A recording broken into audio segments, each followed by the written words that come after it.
మీ ఫోన్లో ఫోన్పే కొత్తగా కనిపిస్తుందా? ఇదేంటి, ఇది ఫోన్పే యాపేనా అని చాలామందికి సందేహం రావచ్చు.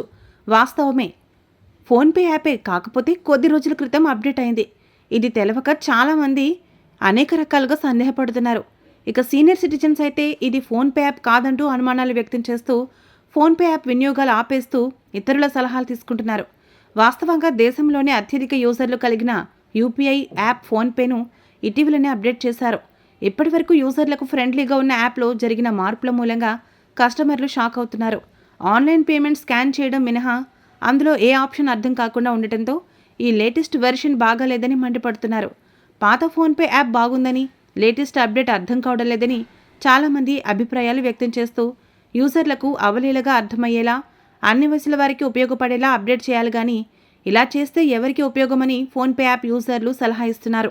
సమగ్ర వార్తల దర్శిని, సమాజ హితాన్ని కాంక్షించే వార్తల హరి, ఏ రోజు వార్తలు ఆ రోజే అందిస్తూ పాఠకుల హృదయాలను చూరగొన్నది వరంగల్ వాయిస్.